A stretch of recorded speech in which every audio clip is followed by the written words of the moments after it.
Welcome back to Up in Flames. A father is sharing his family's pain after a rented Kia burst into flames with his wife and son inside. Robert Carlton's son, Jordan, was trapped inside that burning car. Jordan passed away after spending a torturous 14 months in a burn unit. He was 34 years old. Calvin, Oklahoma.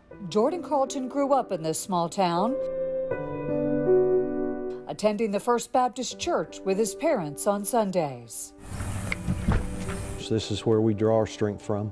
Jordan's dad, Robert Carlton, chose the sanctuary to share exactly what happened to his wife, Becky, and their son last year during a Hawaiian vacation that forever scarred their family. Just driving down the road, looking forward to a fun day with him and his mom. There's fire in the tunnel? Their 2019 rented Kia Soul, seen in this video, caught fire on a Hawaiian highway as mom and son headed for the beach. And she's screaming, "Stop the car." And Jordan's saying the brakes don't work.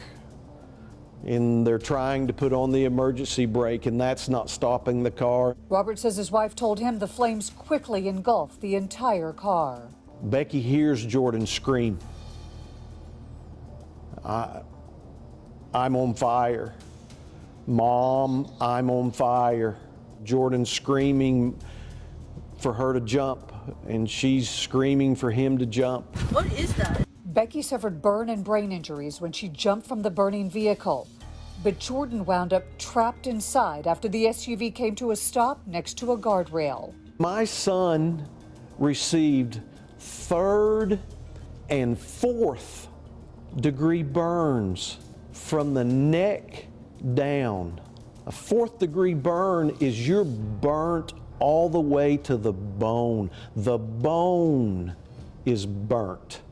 Doctors in Honolulu told the Carltons Jordan had a 1% chance of survival. You can't imagine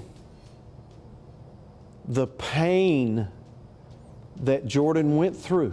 The then 33-year-old suffered severe burns on more than 80% of his body and lost all of his fingers and toes. We heard him scream in pain while he was in the ICU units, in dressing changes. Day in and day out, Robert and Becky stayed at Jordan's bedside in Hawaii and in a Dallas burn unit where Jordan was moved last year. On a good days, we would be able to read his lips. Then the pandemic delivered another blow to the family. They could only visit Jordan virtually for 2 months after the hospital shut out visitors in March. You know, we had every fiber of our being that Jordan was going to survive. The Carltons say Jordan, the youngest of their 2 sons, fought for 14 months to stay alive. And he told the doctors this. 5 words. And those words were, I don't want to die. Robert Carlton told me he was there when his son mouthed those words to his doctors. Jordan Carlton died 2 weeks later on August 17th. He passed away, and it was absolutely senseless. Robert and Becky brought Jordan home to Calvin, where mourners filled the local high school auditorium for his funeral. Becky is continuously reliving what happened in that car that day. She's having a difficult time right now. Kia inspectors and investigators working for the Carlton family have examined the vehicle 3 times. As of December 2020, what caused that Kia Soul to burst into flames has not been officially determined. The Carlton's attorney shared with us this video of its experts conducting one of 3 inspections on the Soul. That lawyer, Richard Freed, told me preliminary findings point to a possible problem with the fuel injection system.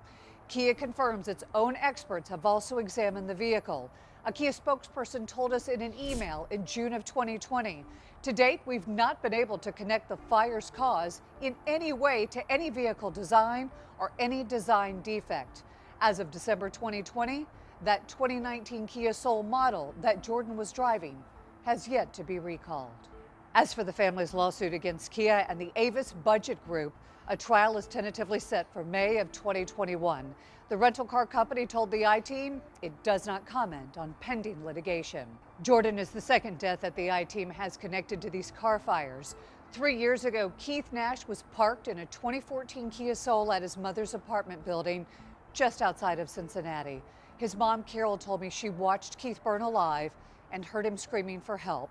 He was 48 years old. In the months after Keith's death, Carol Nash joined the calls for a federal investigation into these fires and added her name to one of the class action lawsuits linked to the fires. Still ahead, victim after victim has told us how vehicle fires like these have impacted their livelihoods. That's my car. What's left of it? The compensation that could soon be coming to as many as 4 million drivers just like that.